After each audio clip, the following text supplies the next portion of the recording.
Welcome to news express. నేను Venkat. BRS మాజీ MLA Peddi Sudarshan Reddy ఆరోగ్యం నిలకడగా ఉంది. సికింద్రాబాద్ యశోద ఆసుపత్రిలో వైద్యుల పర్యవేక్షణలో చికిత్స కొనసాగుతుంది. BRS working president KTR, deputy floor leader Harish Rao Yashoda హాస్పిటల్కు చేరుకొని పెద్ది సుదర్శన్ ఆరోగ్య పరిస్థితులపై ఆరా తీశారు. ప్రజలు ఎవరూ ఆందోళన చెందాల్సిన అవసరం లేదని, చికిత్సకు ఆయన స్పందిస్తున్నారని వైద్యులు తెలిపారు. ఏం చేస్తారో చేయండి, మా పెద్దిని కాపాడండి అంటూ వైద్యులకు చేతులెత్తి నమస్కరించారు బీఆర్ఎస్ అధినేత కేసీఆర్. సికింద్రాబాద్ యశోద ఆసుపత్రిలో పెద్ది సుదర్శన్ రెడ్డిని కేసీఆర్ పరామర్శించారు. డాక్టర్లతో మాట్లాడారు. చికిత్స గురించి అడిగి తెలుసుకున్నారు. ప్రపంచంలోని అత్యుత్తమ వైద్య నిపుణులను సంప్రదించి పెద్దికి ది బెస్ట్ ట్రీట్మెంట్ అందివ్వాలని వైద్యులను కోరారు కేసీఆర్. అనంతరం పెద్ది సుదర్శన్ రెడ్డి కుటుంబ సభ్యులను కలిసి వారికి ధైర్యం చెప్పారు. తామంతా ఉన్నామని, ధైర్యంగా ఉండాలంటూ ఓదార్చారు. దేవుడున్నాడు, డాక్టర్లు ఉన్నారు, అన్నీ సవ్యంగానే జరుగుతాయి, గుండె ధైర్యం చెదరొద్దు అంటూ పెద్ది సుదర్శన్ రెడ్డి భార్య, పిల్లలు, వారి కుటుంబ సభ్యులకు కేసీఆర్ భరోసా ఇచ్చారు. పెద్ది సుదర్శన్ రెడ్డికి ది బెస్ట్ ట్రీట్మెంట్ అందించాలని యశోద ఆసుపత్రి వైద్యులకు కేసీఆర్ చెప్పారని బీఆర్ఎస్ నేత వినోద్ కుమార్ తెలిపారు. బ్రెయిన్ కు సంబంధించి నిపుణులైన విదేశీ డాక్టర్లను సంప్రదించాలని కేసీఆర్ సూచించినట్లు చెప్పారు. సిటీ స్కాన్ తీసి బ్రెయిన్ పనితీరును డాక్టర్లు పరిశీలిస్తున్నారని వివరించారు. ప్రస్తుతం పెద్ది సుదర్శన్ రెడ్డి గుండె, ఊపిరితిత్తుల పనితీరు బాగుందని డాక్టర్లు చెప్పినట్లు వెల్లడించారు. బ్రెయిన్ కు సంబంధించిన రిపోర్ట్స్ 2 రోజుల్లో వస్తాయని వినోద్ కుమార్ తెలిపారు. సికింద్రాబాద్ యశోద ఆసుపత్రిలో చికిత్స పొందుతున్న నర్సపేట మాజీ ఎమ్మెల్యే పెద్ది సుదర్శన్ రెడ్డి ఆరోగ్య పరిస్థితిని బీఆర్ఎస్ వర్కింగ్ ప్రెసిడెంట్ కేటీఆర్, మాజీ మంత్రి హరీష్ రావు ఎప్పటికప్పుడు పర్యవేక్షిస్తున్నారు. వైద్యుల నుండి ఆయన ఆరోగ్య పరిస్థితిని అడిగి తెలుసుకుంటున్నారు. సుదర్శన్ రెడ్డి కుటుంబ సభ్యులకు ధైర్యం చెబుతూ ఊరడిస్తున్నారు. ఇక మంత్రి సీతక్క, బీజేపీ ఎంపీ ఈటల రాజేంద్ర, మాజీ మంత్రి మల్లారెడ్డి, శ్రీనివాస్ గౌడ్ తదితరులు కూడా సుదర్శన్ రెడ్డిని పరామర్శించారు. ఆయన త్వరగా కోలుకుని పరిపూర్ణమైన ఆరోగ్యంతో తిరిగి రావాలని కోరుకుంటున్నట్లు తెలిపారు.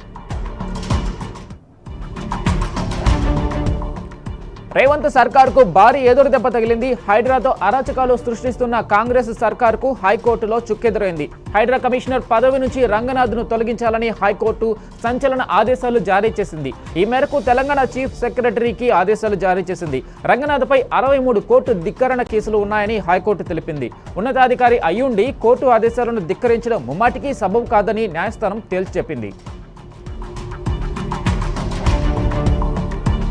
సీఎం రేవంత్ పై నిప్పులు చెరిగారు ఆర్ఎస్ ప్రవీణ్ కుమార్. బుల్డోజర్ ప్రభుత్వానికి హైకోర్టు తీర్పు చంపపెట్టు లాంటిది అన్నారు. రాష్ట్రాన్ని పాలించే నైతిక హక్కును రేవంత్ కోల్పోయాడని దుయ్యబట్టారు. హైడ్రాను అడ్డం పెట్టుకుని వేలాది మంది నిరుపేదల ఇళ్లను హస్తం సర్కారు కూల్చివేసిందని మండిపడ్డారు. ధనవంతుల ఇళ్ల జోలికి పోకుండా పేదల నివాసాలపైనే హైడ్రా దమనకాండ కొనసాగిందని ఆర్ఎస్ ప్రవీణ్ కుమార్ గుర్తు చేశారు. రంగారెడ్డి జిల్లా చేవెళ్ల ఎంపీ కొండా విశ్వేశ్వరరెడ్డిపై ఫైర్ అయ్యారు బీఆర్ఎస్ సీనియర్ నాయకులు రాజారాం యాదవ్. విద్యార్థులు, యువతను తుపాకులతో కాల్చివేయాలనడం అత్యంత దుర్మార్గమని మండిపడ్డారు. కొండా విశ్వేశ్వరరెడ్డి రాజకీయ వ్యభిచారి అని, కేసీఆర్ తనను ఎంపీని చేస్తే తన సొంత ప్రయోజనం కోసమే ఆయన పార్టీ మారాడని విమర్శించారు. ఎంపీ కొండా విశ్వేశ్వరరెడ్డి తక్షణమే విద్యార్థులు, యువతకు క్షమాపణ చెప్పాలని డిమాండ్ చేశారు. లేని పక్షంలో తెలంగాణ విద్యార్థులు తగిన గుణపాఠం చెబుతారని హెచ్చరించారు. ప్రభుత్వ ఆస్తులను కాపాడవలసిన ప్రభుత్వమే కోట్ల రూపాయల భూములను కబ్జాలు చేస్తుంటే చూస్తూ ఊరుకుంటుందని ఎమ్మెల్యే మాధవరం కృష్ణారావు ఆగ్రహం వ్యక్తం చేశారు. కూకట్పల్లి నియోజకవర్గం అల్లాపూర్ డివిజన్ సర్వే నెంబర్ 18లో ఉన్న భూమిని కొట్టేయాలని కాంగ్రెస్ నాయకులు కుట్రలు పన్నుతున్నారని ఆరోపించారు. ఈ విషయాన్ని హైడ్రా అధికారులకు, రెవెన్యూ అధికారులకు తెలియజేసినా పట్టించుకోకపోవడం దారుణమన్నారు. ఎవరైనా కబ్జాలకు పాల్పడితే చట్టరీత్యా చర్యలు తీసుకుంటామని ఎమ్మెల్యే మాధవరం కృష్ణారావు హెచ్చరించారు. బీఆర్ఎస్ వర్కింగ్ ప్రెసిడెంట్ కేటీఆర్ మరోసారి గొప్ప మనసు చాటుకున్నారు. గిఫ్ట్ ఏ స్మైల్ ద్వారా విద్యార్థులకు తన వంతుగా సహాయ సహకారాలు అందిస్తున్న ఆయన సిరిసిల్ల స్టూడెంట్కు అండగా నిలిచారు. ఐఐటి వారణాసిలో సీటు సాధించిన సిరిసిల్లకు చెందిన అభినవ్కు గిఫ్ట్ ఏ స్మైల్ కింద ల్యాప్టాప్ను అందజేశారు. అలాగే కళాశాల ఫీజు కూడా తాను చెల్లిస్తానని భరోసా ఇచ్చారు. చక్కగా చదువుకొని తల్లిదండ్రులకు మంచి పేరు తేవాలని, ఉన్నత స్థాయికి చేరుకోవాలని కేటీఆర్ ఆకాంక్షించారు. కేటీఆర్కు విద్యార్థి అభినవ్ తల్లిదండ్రులు లక్ష్మీనారాయణ, శ్రీలతలు ప్రత్యేక కృతజ్ఞతలు తెలిపారు. కేటీఆర్కు రుణపడి ఉంటామని పేర్కొన్నారు. హైదరాబాద్ కాచిగూడలో విద్యార్థులు భారీ ర్యాలీ నిర్వహించారు. దేశవ్యాప్తంగా విద్యార్థుల మీద పెట్టిన కేసులు ఎత్తివేయాలని డిమాండ్ చేశారు. ఎన్డీఏను రద్దు చేయాలన్నారు. అప్పటి వరకు పోరాటం ఆగదని తేల్చి చెప్పారు. పలు విద్యార్థి సంఘాల ఆధ్వర్యంలో జరిగిన ఈ ర్యాలీలో స్టూడెంట్స్ భారీగా పాల్గొన్నారు. పెండింగ్ లో ఉన్న ఉపకార వేతనాలను ఫీజు బకాయిలను వెంటనే విడుదల చేయాలని బీసీ విద్యార్థి సంఘం డిమాండ్ చేసింది. నార్కట్పల్లి బీసీ విద్యార్థి సంఘం ఆధ్వర్యంలో పెద్ద ఎత్తున ధర్నా నిర్వహించారు. గత 2 సంవత్సరాలుగా ఉపకార వేతనాలు విడుదల చేయకపోవడం వల్ల పేద విద్యార్థులు అనేక ఇబ్బందులు పడుతున్నారని మండిపడ్డారు. దీంతో విద్యకు దూరం అవుతున్న వారి సంఖ్య పెరుగుతుందని బీసీ విద్యార్థి సంఘం నాయకులు అన్నారు. ప్రైవేటు కాలేజీలు ఒక్కొక్కటిగా మూతపడుతున్నాయని అన్నారు. హైదరాబాద్లో టీజీపీఎస్సీ ఓఎంఆర్ షీట్లు రోడ్డు పక్కన పడి ఉండడం కలకలం రేపింది. హాస్టల్ వెల్ఫేర్ ఆఫీసర్ 2018 పోటీ పరీక్షలకు సంబంధించిన జవాబు పత్రాలుగా గుర్తించారు. పీవీఆర్ ఎక్స్ప్రెస్ వే వద్ద పిల్లర్ నెంబర్ 230 నుంచి 240 వరకు ఓఎంఆర్ ఆన్సర్ షీట్లు ఉండడం, అందులో hall ticket number, paper code, centre code, అభ్యర్థుల పేర్లు ఉన్నాయని ప్రత్యక్ష సాక్షులు చెబుతున్నారు. ఈ ఘటన టీజీపీఎస్సీ నిర్లక్ష్యానికి అద్దం పడుతుందని విద్యావేత్తలు అంటున్నారు. దీనిపై పూర్తి విచారణ జరపాలని టీజీపీఎస్సీ పోలీసులను ఆదేశించింది. రైతులు వరి పంట కాకుండా ఆరుతడి పంటలతో పాటు ఆయిల్ ఫామ్ సాగు చేస్తే అధిక లాభాలు వస్తాయని దుబ్బాక ఎమ్మెల్యే కొత్త ప్రభాకర్ రెడ్డి అన్నారు. సిద్దిపేట జిల్లా అక్బర్పేట భూంపల్లి మండల స్థాయి అధికారులు ప్రజాప్రతినిధులతో సమీక్షా సమావేశం నిర్వహించారు. గ్రామ సర్పంచులు అధికారులు కలిసి ప్రజా సమస్యలను పరిష్కరించాలని సూచించారు. రైతులు వరి వైపే మొగ్గు చూపకుండా ఆయిల్ ఫామ్ పంటలు సాగు చేస్తే మంచి లాభాలు వస్తాయని అన్నారు. పెద్దపల్లి జిల్లా కలెక్టరేట్ ముందు రైతుల ధర్నాకు చేపట్టారు. మాజీ ఎమ్మెల్యే దాసరి మనోహర్ రెడ్డి ఆధ్వర్యంలో కలెక్టరేట్ ముట్టడిలో పెద్ద ఎత్తున బీఆర్ఎస్ శ్రేణులు రైతులు హాజరయ్యారు. అప్రకటిత కరెంటు కోతలు ఎత్తివేయాలని డిమాండ్ చేశారు. పెరిగిన యూరియా ఎరువుల ధరలు తగ్గించాలని నినదించారు. రైతుల నుంచి మొక్కజొన్న కొనుగోలు చేసిన డబ్బులు చెల్లించాలని, కాళేశ్వరం పంపులు ఆన్ చేసి రైతులకు నీళ్లు ఇవ్వాలని రైతులు డిమాండ్ చేశారు. నాగర్ కర్నూలు జిల్లాలో నకిలీ డీఏపీ ఎరువుల కేసు దర్యాప్తు డీలా పడింది. ప్రధాన సూత్రధారి ఇంకా పరారీలోనే ఉన్నాడు. అధికార పార్టీ నేతల హస్తం ఉండటం వల్లే కేసు డీలాకు కారణమని రైతులు అంటున్నారు. పలువురిని అరెస్టు చేసిన కీలక నిందితుడు మాత్రం పరారయ్యాడు. కేసు డీలా పడటంతో బాధిత రైతుల్లో ఆందోళన పెరుగుతుంది. నకిలీ ఎరువుల ముఠాపై కఠిన చర్యలు తీసుకుని బాధితులకు న్యాయం చేయాలని విజ్ఞప్తి చేస్తున్నారు. నకిలీ ఎరువుల కేసులో పూర్తి నిజాలు వెలుగులోకి రావాలని రైతులు డిమాండ్ చేశారు. వికారాబాద్ జిల్లా పరిగి, పూడూరు మండలాల్లో నకిలీ డీఏపీ ఎరువుల విక్రయాలు తీవ్ర కలకలం రేపాయి. 1700 రూపాయలకే డీఏపీ ఇస్తామని, ఇంటి వద్దకే సరఫరా చేస్తామంటూ మధ్యవర్తులు పెద్ద ఎత్తున మోసానికి పాల్పడుతున్నారు. అయితే ఆ ఎరువులను పొలంలో చెల్లే సమయంలో నకిలీ ఎరువులుగా గుర్తించినట్లు రైతులు తెలిపారు. ఎరువులు చల్లుతున్న సమయంలో చేతులకు బొబ్బలెక్కుతున్నాయని ఆరోపించారు. పోలీసులకు ఫిర్యాదు చేస్తే డబ్బులు తిరిగి ఇచ్చేది లేదంటూ మధ్యవర్తులు బెదిరిస్తున్నారని పలువురు రైతులు ఆరోపించారు. కరీంనగర్ జిల్లా గంగాధర మండలంలో పలు గ్రామాల ప్రజలు ఆందోళన చేపట్టారు. గంగాధర చౌరస్తాలో పెద్ద ఎత్తున ధర్నా చేపట్టారు. ఇస్తారుపల్లె, చెర్లపల్లి, నారాయణపూర్ గ్రామాలను పూర్తిగా ముంపు గ్రామాలుగా ప్రకటించాలని డిమాండ్ చేశారు. తమకు పూర్తిగా అన్యాయం జరుగుతుందని ఆవేదన వ్యక్తం చేశారు. తమ ఇబ్బందిని పట్టించుకోకపోతే రానున్న రోజుల్లో ఆందోళనలను మరింత ఉధృతం చేస్తామని హెచ్చరించారు. ప్రభుత్వంపై కాంట్రాక్ట్ అవుట్సోర్సింగ్ ఉద్యోగులు జంగ్ సైరన్ మోగించారు. నాంపల్లి సీసీఎల్ఏ కార్యాలయం ముందు కంప్యూటర్ ఆపరేటర్లు భారీ ఆందోళనకు దిగారు. రెవెన్యూ శాఖలో 632 మంది కంప్యూటర్ ఆపరేటర్లను తొలగించడంపై నిరసనలు తెలిపారు. రోడ్డుపై బైఠాయించి ప్రభుత్వానికి వ్యతిరేకంగా నినాదాలు మార్మోగించారు. ప్రభుత్వ అనాలోచిత నిర్ణయం వల్ల 632 మంది ఉద్యోగుల కుటుంబాల భవిష్యత్తు ప్రశ్నార్థకమైందని మండిపడ్డారు. 20 ఏళ్లుగా సేవలందించిన ఉద్యోగులను అక్రమంగా తొలగించడం ఏంటని ప్రశ్నించారు. మత్స్యకారుల ఆందోళనతో నాగర్ కర్నూలు జిల్లా కలెక్టరేట్ హోరెత్తింది. గుడిపల్లి రిజర్వాయర్ దగ్గర తమపై జరిగిన దాడిని నిరసిస్తూ స్థానిక మత్స్యకారులు ఆందోళన చేపట్టారు. బాధితులను వెంటనే అరెస్టు చేయాలని డిమాండ్ చేశారు. నర్సాయిపల్లి కాంగ్రెస్ సర్పంచ్ గ్రామస్తులపై చర్యలు తీసుకుని గుడిపల్లి, గౌరీదేవపల్లి మత్స్యకారులకు న్యాయం చేయాలని తేల్చి చెప్పారు. చేపలు పట్టే హక్కు మత్స్యకారులకే ఉందని స్పష్టం చేశారు. ఈ ఆందోళనకు మద్దతు వెల్లువెత్తింది. రాష్ట్ర, జిల్లా మత్స్యకార సంఘాల నాయకులు మద్దతు పలికాయి. దీంతో ఆందోళన మహోధృతమైంది. నాగర్ కర్నూలు జిల్లా కలెక్టరేట్ ముందు ఉద్రిక్త పరిస్థితి తలెత్తింది. ఆర్టీసీ కార్మికుల సమస్యలను వెంటనే పరిష్కరించాలని డిమాండ్ చేస్తూ ఖమ్మం డిపో ఎదుట స్టాఫ్ అండ్ వర్కర్స్ ఫెడరేషన్ ధర్నా నిర్వహించింది. రాష్ట్ర వ్యాప్త ఆందోళనలో భాగంగా కార్మికులు ఆందోళనకు దిగారు. ఎన్నికల సమయంలో ఇచ్చిన హామీలను ఇప్పటి వరకు కాంగ్రెస్ నెరవేర్చలేదని కార్మిక నాయకులు మండిపడ్డారు. రిటైర్డ్ ఉద్యోగులకు చెల్లించాల్సిన బకాయిలను వెంటనే చెల్లించాలని కోరారు. ఆర్టీసీ కార్మికుల తల్లిదండ్రులకు కార్పొరేట్ వైద్యం అందించాలని విజ్ఞప్తి చేశారు. ఎక్స్ప్రెస్ ప్రోటోకాల్ పాటించకుండానే బండ్లగూడ, దమ్మాయిగూడలో శంకుస్థాపన కార్యక్రమాలు నిర్వహిస్తున్నారని కాంగ్రెస్ నేతల తీరుపై బీఆర్ఎస్ నేత రాగిడి లక్ష్మారెడ్డి మండిపడ్డారు. అభివృద్ధి కార్యక్రమాల్లో ఎంపీ, ఎమ్మెల్యేలు, ఉన్నతాధికారులను విస్మరించి కాంగ్రెస్ నాయకులు వారిష్టం వచ్చినట్లు శంకుస్థాపనలు చేస్తున్నారని ఆరోపించారు. ఈ పద్ధతి ఇలాగే కొనసాగితే తామేం చేయాలో తమకు తెలుసునన్నారు రాగిడి లక్ష్మారెడ్డి. గడ్డి అన్నారం డివిజన్ మాజీ కార్పొరేటర్ భవానీ ప్రవీణ్ కుమార్ ఆధ్వర్యంలో పిఎన్టీ కాలనీ చౌరస్తాలో ఎల్బీనగర్ ఎమ్మెల్యే దేవిరెడ్డి సుధీర్ రెడ్డి జన్మదిన వేడుకలు ఘనంగా జరిగాయి. జీహెచ్ఎంసీ సిబ్బందితో కలిసి ప్రవీణ్ కుమార్ కేక్ కట్ చేసి సుధీర్ రెడ్డికి జన్మదిన శుభాకాంక్షలు తెలిపారు. అనంతరం జీహెచ్ఎంసీ సిబ్బందికి చీరలు పంపిణీ చేశారు. కార్యక్రమంలో డివిజన్ బీఆర్ఎస్ నాయకులు, ఉద్యమకారులు పాల్గొన్నారు. కేంద్ర విద్యాశాఖ మంత్రిగా ధర్మేంద్ర ప్రధాన్ రాజీనామా చేయడంతో జంజీ ఘన విజయం సాధించిన సందర్భంగా నిరుద్యోగ జేఏసీ ప్రతినిధులు మొక్కలు నాటి తమ హర్షాన్ని వ్యక్తం చేశారు. హైదరాబాద్ వెంగళరావు పార్కులో జేఏసీ ప్రతినిధులు సింధురెడ్డి, అస్మా, ప్రత్యూష తదితరులు మొక్కలు నాటారు. ఎల్నినో ప్రభావాలు తగ్గి మంచి పంటలు పండాలన్నా, మంచి ఆక్సిజన్ కావాలన్నా మొక్కలు నాటే కార్యక్రమాన్ని ఓ మహాయజ్ఞంలా ముందుకు తీసుకెళ్లాలని పిలుపునిచ్చారు. యువకులు తలుచుకుంటే చేయలేనిది ఏమీ లేదని అన్నారు. ఇంతటి గొప్ప కార్యక్రమం ప్రారంభించిన మాజీ రాజ్యసభ సభ్యులు జోగినపల్లి సంతోష్ కుమార్ గారికి కృతజ్ఞతలు తెలిపారు.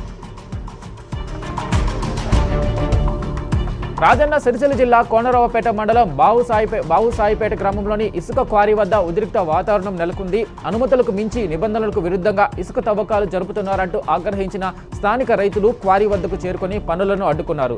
నిరసన తెలపడమే కాకుండా వాహనాలు, యంత్రాలను నిలిపివేసి ఇసుక అక్రమ తరలింపుపై ఆందోళన చేపట్టారు. కేవలం 3.5 ఎకరాలకు మాత్రమే అనుమతి ఇచ్చినప్పటికీ కాంట్రాక్టర్లు దానికి విరుద్ధంగా ఏకంగా సుమారు 10 ఎకరాల విస్తీర్ణంలో అక్రమంగా ఇసుకను తోడేస్తున్నారని ఆరోపించారు. దీనివల్ల వాగు పరివాహక ప్రాంతాల్లోని పంట భూములు తీవ్రంగా కోతకు గురవుతాయని, పొలాల్లోకి వరద నీరు చేరి వ్యవసాయం పూర్తిగా దెబ్బతింటుందని వాపోయారు. అబిడ్స్లో డ్రగ్ పెడ్లర్ హల్చల్ చేశాడు. డ్రగ్స్ మత్తులో వీరంగం సృష్టించాడు. అతన్ని అడ్డుకోపోయిన పోలీసులపైకి కారు ఎక్కించి పరారయ్యాడు. దీంతో సైఫ్ను అఫ్జల్గంజ్ వరకు వెంబడించిన పోలీసులు నిందితుడిని అదుపులోకి తీసుకున్నారు. ఈ ఘటనలో హెచ్న్యూ కానిస్టేబుల్ మహేందర్ కాలు ఫ్రాక్చర్ అయింది. ఇన్స్పెక్టర్ శ్రీకాంత్, మరో కానిస్టేబుల్ వంశీధర్కు గాయాలు కాగా వెంటనే ఆసుపత్రికి తరలించి చికిత్స అందిస్తున్నారు. కానిస్టేబుల్ మహేందర్ ఫిర్యాదుతో నిందితుడు సైఫ్ పై అబిడ్స్ అఫ్జల్గంజ్ పోలీస్ స్టేషన్లో పోలీసులు కేసులు నమోదు చేసి విచారిస్తున్నారు. నల్గొండ జిల్లా దేవరకొండ మండలం ధర్మతాండాలో వీధి కుక్కలు రెచ్చిపోతున్నాయి. మనుషులనే కాక వన్యప్రాణులపై సైతం దాడులకు దిగుతున్నాయి. తాజాగా కుక్కల దాడిలో ఓ జింకకు తీవ్ర గాయాలయ్యాయి. దాడిని గుర్తించిన గ్రామస్తులు కుక్కలను తరిమివేసి జింకను దేవరకొండ పశు వైద్యశాలకు తరలించారు. వైద్య సిబ్బంది గంట పాటు శ్రమించి తీవ్ర గాయాలైన జింకకు చికిత్సను అందించారు. సమృద్ధిగా వర్షాలు కురిసి పాడి పంటలు అభివృద్ధి చెందాలని కోరుతూ వరంగల్లో వరుణ యాగం నిర్వహిస్తున్నారు. వరంగల్ ఛాంబర్ ఆఫ్ కామర్స్ ఆధ్వర్యంలో ఏనుమాముల వ్యవసాయ మార్కెట్ యార్డులో వరుణ యాగం నిర్వహిస్తున్నారు. ఈ సందర్భంగా ఋష్య శృంగారాధన సహిత ఘటాభిషేక పూర్వక వరుణ హోమం నిర్వహించారు. రైతులు బాగుంటే వ్యాపార వర్గాలతో పాటు అన్ని వర్గాల ప్రజలు బాగుంటారని, రాష్ట్ర చరిత్రలోనే ఎప్పుడు వ్యవసాయ మార్కెట్ యార్డులలో వరుణ హోమం నిర్వహించలేదని నిర్వాహకులు అన్నారు. వేములవాడ శ్రీ భీమేశ్వర స్వామి ఆలయంలో భక్తుల రద్దీ నెలకొంది. వివిధ ప్రాంతాల నుంచి తరలివచ్చిన భక్తులు ఆలయ కళ్యాణ కట్టలో తలనీనాలు సమర్పించుకుని పవిత్ర స్నానాలు ఆచరించారు. స్వామివారిని దర్శించుకుని ప్రత్యేక పూజలు నిర్వహించారు. అనంతరం భక్తులు కోడె మొక్కులు చెల్లించుకున్నారు. బద్దిపోచమ్మ అమ్మవారికి బోనాలను సమర్పించి ప్రత్యేక పూజలు నిర్వహించారు. నిర్మల్ జిల్లా బాసర శ్రీ జ్ఞాన సరస్వతి అమ్మవారి క్షేత్రంలో గురు పౌర్ణమి వేడుకలు కన్నుల పండుగగా ప్రారంభమయ్యాయి. బాలాలయం నుండి ఆలయ అర్చకులు వైదిక బృందం యాగశాల ప్రవేశం నిర్వహించి ఉత్సవాలకు అంకురార్పణ చేశారు. శాంతి మంత్ర పఠనం, ఉత్సవ సంకల్పం, గణపతి పూజ, మండపారాధన, అగ్నిస్థాపన, వేద పారాయణం నిర్వహించారు. చివరి రోజైన బుధవారం వ్యాస మహర్షి విశేష ద్రవ్యాలతో మహాభిషేకం, అలంకరణ, రుద్ర స్వాహాకారం, బలి ప్రదానము, పూర్ణాహుతితో ఉత్సవాలు ముగుస్తాయని ఆలయ ఈవో అంజనీదేవి తెలిపారు. రాష్ట్రంలో ఈ నెల 31 వరకు తేలికపాటి నుంచి మోస్తరు వర్షాలు కురవనున్నట్లుగా వాతావరణ శాఖ తెలిపింది. వాయవ్య బంగాళాఖాతానికి ఆనుకుని ఉన్న ఉత్తర ఒడిశా, పశ్చిమ బెంగాల్ తీర ప్రాంతాలపై ఏర్పడిన అల్పపీడనం కొన్ని గంటల్లో తీవ్ర వాయుగుండంగా బలపడే అవకాశం ఉందని పేర్కొంది.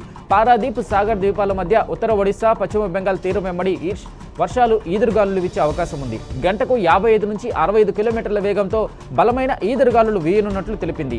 వాయుగుండం, అల్పపీడన ప్రభావంతో రాష్ట్రంలో అన్ని జిల్లాల్లో బలమైన ఉపరితల గాలులు వీస్తూ వర్షాలు కురవనున్నాయి.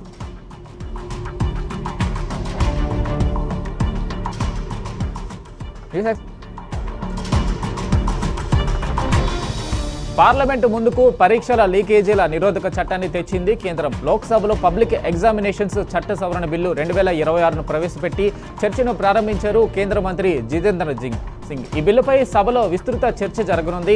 ఈ బిల్లులో 7 కీలక మార్పులను ప్రతిపాదించింది కేంద్రం. నీట్ అక్రమాల నేపథ్యంలో విచారణలు, క్రిమినల్ ట్రయల్స్ను వేగవంతం చేయడానికి ఫాస్ట్ ట్రాక్ కోర్టుల ఏర్పాటు, పరీక్షల్లో అక్రమ పద్ధతులను అవలంబిస్తే కనీసం 5 ఏళ్ల నుంచి గరిష్టంగా 10 ఏళ్ల వరకు జైలు శిక్ష విధించేలా చట్టంలో మార్పులు చేసింది. జరిమానా మొత్తాన్ని 10 లక్షల రూపాయల నుంచి 50 లక్షలకు పెంచుతూ సవరించింది. సర్వీసు ప్రొవైడర్లకు విధించే జరిమానాను ₹1 నుంచి 5 కోట్ల వరకు పెంచే నిబంధనను సవరణలో చేర్చింది. ఢిల్లీలోని జంతర్ మంతర్ వద్ద ఆందోళన సందర్భంగా విద్యార్థులపై జరిగిన లాఠీ చార్జీకి, పోలీసుల దమనకాండకు కేంద్ర హోంశాఖ మంత్రి అమిత్ షా బాధ్యత వహించాలంటూ విపక్షాలు డిమాండ్ చేశాయి.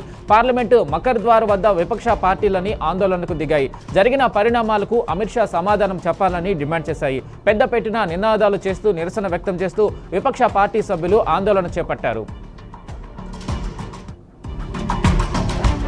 విద్యార్థుల చలో పార్లమెంటు ర్యాలీపై సీజేఐ కీలక వ్యాఖ్యలు చేసింది. శాంతియుతంగా నిరసన తెలపడం రాజ్యాంగం కల్పించిన ప్రాథమిక హక్కు అని గుర్తు చేసింది.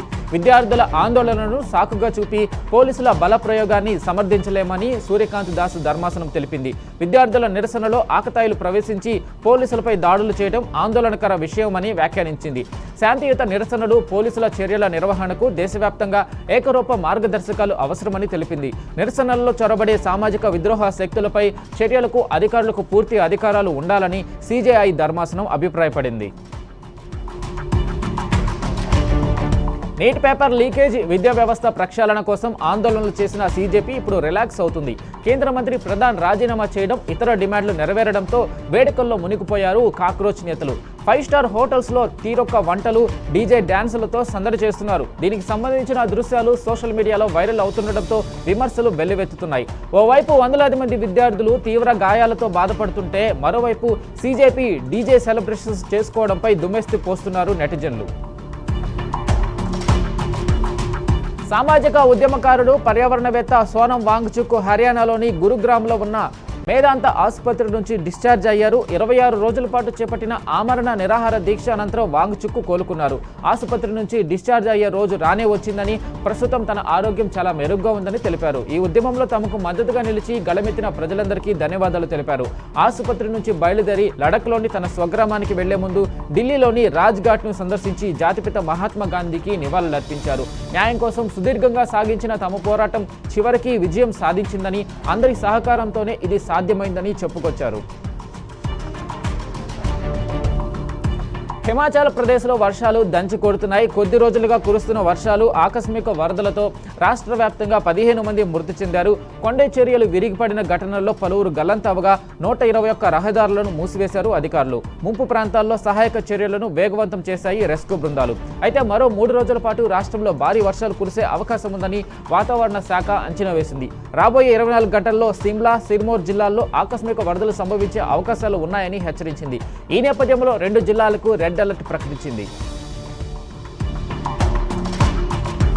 అసోంలో వరద బీభత్సం కొనసాగుతుంది. భీకర వర్షాలు, ఎగువ నుంచి పోటెత్తుతున్న వరదలతో జనజీవనం స్తంభించింది. వరదల తాకిడికి మృతి చెందిన వారి సంఖ్య 69కి చేరింది. మరో 80 మందికి పైగా గల్లంతైనట్లు తెలిపింది. రాష్ట్ర విపత్తు నిర్వహణ సంస్థ వరదల కారణంగా రాష్ట్ర వ్యాప్తంగా 763 గ్రామాలు నీట మునిగాయని వెల్లడించింది. చరైదియో, గోలాఘట్, జోర్హాట్, నగావ్, శివసాగర్ జిల్లాల్లో 6 లక్షల మంది నిరాశ్రయులైనట్లు పేర్కొంది.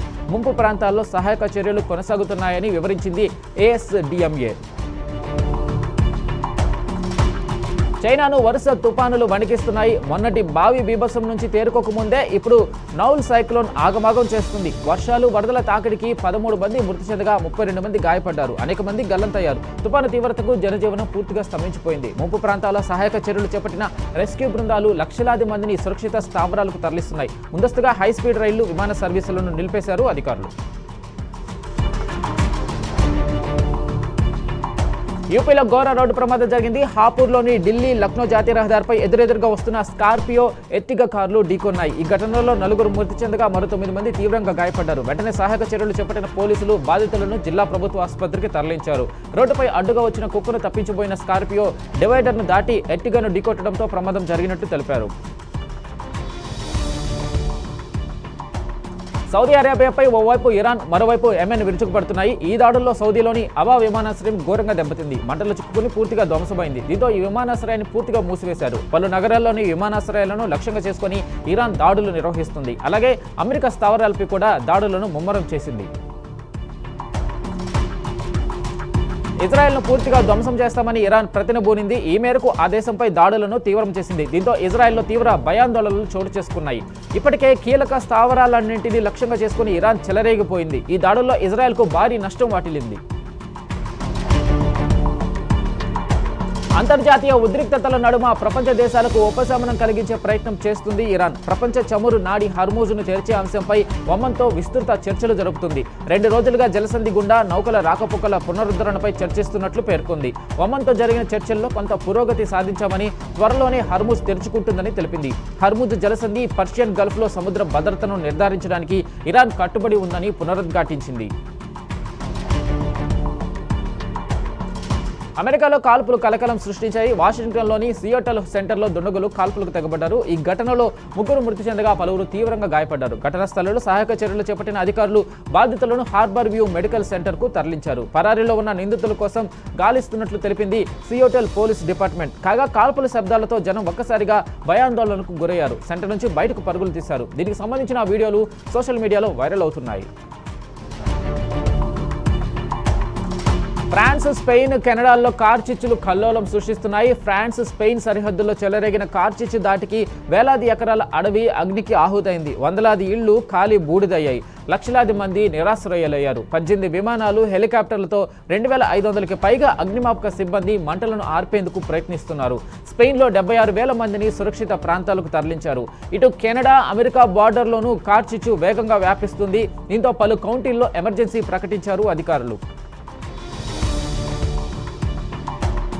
దేశీయ స్టాక్ మార్కెట్లు లాభాల్లో ముగిశాయి. పశ్చిమాసియాలో ఉద్రిక్తతలకు తాత్కాలికంగా బ్రేక్ పడడంతో స్టాక్ మార్కెట్ సూచీలు లాభాల్లో దూసుకెళ్లాయి. సెన్సెక్స్ 776 పాయింట్ల లాభంతో 76,835 వద్ద స్థిరపడింది. నిఫ్టీ 228 పాయింట్ల లాభంతో 23,996 పాయింట్ల వద్ద ముగిసింది. అమెరికన్ డాలర్తో పోలిస్తే రూపాయి మార్కం విలువ 95.86గా ఉంది. అంతర్జాతీయంగా బ్రెంట్ బ్యారెల్ క్రూడ్ ఆయిల్ ధర $88లకు దిగివచ్చింది. బంగారం ధరలు మళ్లీ పెరిగాయి. గత కొన్ని రోజులుగా తగ్గుతూ వచ్చిన ధరలు ఇవాళ మళ్లీ రైజ్ అయ్యాయి. హైదరాబాద్ మార్కెట్లో 10 గ్రాముల 22 క్యారెట్ల బంగారం ధర $850 పెరగగా 24 క్యారెట్ల పసిడి ధర $960 మేర పెరిగింది. ఇక వెండి ధరలు నిలకడగా కొనసాగుతున్నాయి. కిలో వెండి ధర హైదరాబాద్ మార్కెట్లో $2,40,000 వద్ద ట్రేడ్ అవుతుంది. ఇవాల్టి news express. Keep watching TV.